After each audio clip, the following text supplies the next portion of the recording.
माँ बेगम अपने बेटे की हालत देख के बहुत ही परेशान होगी और वो यही सोचती है कि पता नहीं अब मुर्तज़िम का क्या होगा। वो अपने बेटे को इस हालत में नहीं देख सकती और ना ही वो ये देख सकती है कि वो मीरब के पीछे इतना ज़्यादा पागल हो रहा है। वो बहुत समझाने की कोशिश करती है मुर्तज़िम को और पूछती है कि मुर्तज़िम, क्या तुम अभी भी मीरब से मोहब्बत करते हो? यहाँ पर मुर्तज़िम माँ बेगम को कहता है कि हाँ माँ, मैं उसे मरते दम तक मोहब्बत करता रहूँगा और मैं उसे अपनी ज़िंदगी से कभी नहीं निकाल सकता। और माँ बेगम भी उसकी बात को समझ जाती है और वो हया को समझाने की कोशिश करती है कि देखो हया, मेरा बेटा अब तुम्हें नहीं कबूल कर सकता, वो तुम्हें नहीं अपना सकता और ना ही वो तुम्हें मीरब की जगह दे सकता है। मैं जानती हूँ उसे, वो मीरब से मोहब्बत करता है और सारी ज़िंदगी उससे मोहब्बत करता रहेगा, लिहाजा बेहतरी इसी में ही है कि तुम मुर्तज़िम को भूल जाओ। हया भी बहुत ज़्यादा ज़िद्दी है और माँ बेगम के आगे फट जाती है और बोलती है कि देखो माँ बेगम, मैं नहीं चाहती कि मैं आपके साथ बदतमीज़ी करूँ, लेकिन मेरी वो मोहब्बत है, मुर्तज़िम से मैं मोहब्बत करती हूँ, बचपन से मैं उसी से मोहब्बत करती हूँ और इस बात का अंदाज़ा आपको भी था, लेकिन फिर भी आपने ज़बरदस्ती मीरब की शादी करवा दी मुर्तज़िम के साथ, जबकि मुर्तज़िम जो है वो नहीं करना चाहता था उससे शादी,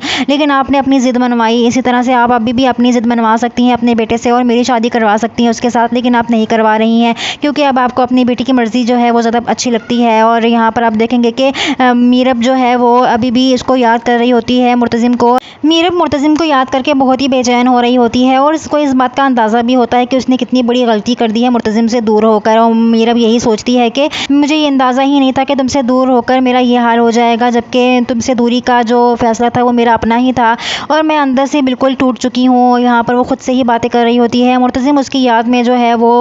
बहुत ही बुरा हाल हो जाता है मुर्तज़िम का और मीरब भी उसे याद कर रही होती है। यहाँ पर आप देखेंगे कि दोनों एक दूसरे की मोहब्बत में बहुत ज़्यादा वो एक दूसरे को याद कर रहे होंगे, लेकिन फिर भी वो एक दूसरे को नहीं मिल रहे होते क्योंकि मीरब ही मुर्तज़िम से दूर भाग रही है। मुर्तज़िम तो उसको ढूंढने की कोशिश कर रहा है और आज भी अगर वो उसे नज़र आ गई और उसकी ज़िंदगी में आ गई तो मुर्तज़िम उसको दोबारा अपनाने के लिए तैयार हो जाएगा, लेकिन सारा मसला यहाँ पर मीरब का ही है।